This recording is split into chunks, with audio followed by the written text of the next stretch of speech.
નમસ્કાર, આપ જોઈ રહ્યા છો નેશન પ્લસ ન્યૂઝ. હું છું આપની સાથે હેતલ ભગત.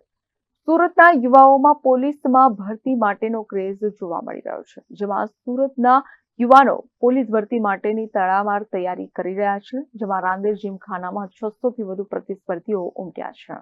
આગામી 8મી જાન્યુઆરીના રોજ પીએસઆઈ અને પોલીસ કોન્સ્ટેબલની ભરતી થનાર છે. આ ભરતીને પગલે યુવાઓમાં ઉત્સાહ જોવા મળી રહ્યો છે.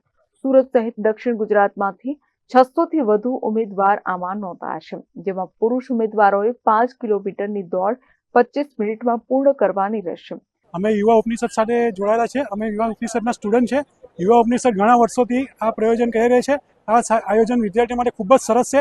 યુવા ઉપનિષદ છેલ્લા 15 વર્ષથી આ આયોજન કરે છે અને વિદ્યાર્થીઓને ખૂબ જ સપોર્ટ કરે છે સારી રીતે.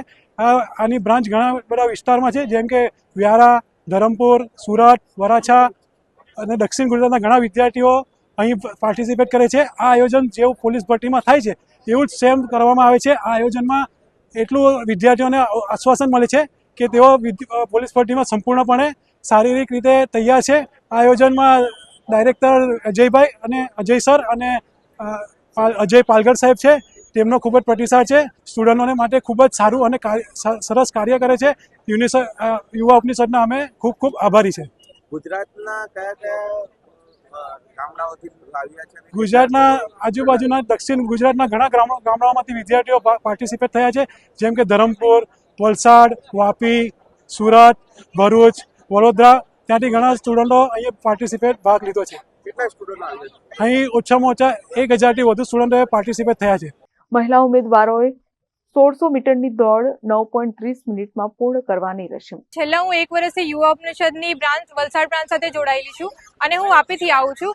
અને સવારે આજે 5:30 વાગ્યાનો રિપોર્ટિંગ ટાઈમ હતો. ત્યારથી મેનેજમેન્ટનું ખૂબ જ સારું એવું કામ ચાલે છે.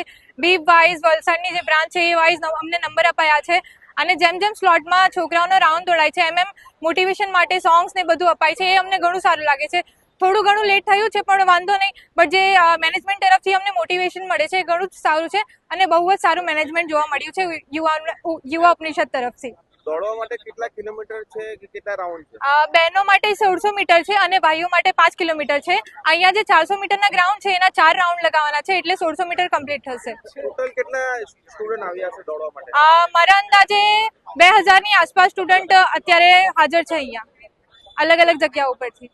આમ કહી શકાય કે સુરતમાં યુવાઓમાં પોલીસ ભરતીનો ક્રેઝ વધુ ને વધુ જોવા મળી રહ્યો છે. મારું નામ યુવા સંજીવ પાગડાળ છે અને યુવા ઉપનિષદ ફાઉન્ડેશન હું ડાયરેક્ટર છું અને મારી સાથે અજય પટેલ સાહેબ છે, એ પણ યુવા ઉપનિષદ ફાઉન્ડેશનના ડાયરેક્ટર છે. અને અહીંયા ખાસ જે પોલીસ ભરતીની 8 તારીખે જે ફિઝિકલ થવાની છે એના માટે યુવા ઉપનિષદ ફાઉન્ડેશનના જે તમામ બ્રાન્ચના વિદ્યાર્થીઓ અહીંયા મોક રનિંગ કરી રહ્યા છે કે જે ખાસ કરીને જે પ્રકારે પોલીસ ભરતી બોર્ડમાં જે પ્રકારે દોડ થતી હોય છે, રનિંગ થતી હોય છે, તે જ પ્રકારનું અહીંયા અમે આયોજન કરીએ છીએ. બહેનો માટે જે 1600 મીટરની દોડ હોય છે અને ભાઈઓ માટે જે 5000 મીટરની દોડ હોય છે, સાથે સાથે એની ચેસ્ટ છે, એની હાઇટ છે, એનું વજન છે, એ બધું કાઉન્ટ કરીએ છીએ, જેનાથી રિયલ એ લોકોને ખબર પડે વિદ્યાર્થીઓને કે ભાઈ કેવા પ્રકારની ઇવેન્ટ થતી હોય છે, કેવા પ્રકારની મોક રન થતી હોય છે. તો એ પ્રકારનું સુંદર મજાનું આયોજન યુવા ઉપનિષદ ફાઉન્ડેશન પબ્લિકેશન અને એપ્લિકેશન દ્વારા કરવામાં આવેલું છે. Bureau report nation plus news Surat. સમાચારોના સતત અપડેટ મેળવવા માટે અમારી નેશન પ્લસ ન્યૂઝની યુટ્યુબ ચેનલને સબસ્ક્રાઇબ કરો, બેલ આઇકન દબાવો અને જોડાયેલા રહો ફેસબુક, ઇન્સ્ટાગ્રામ અને ટ્વિટર પર.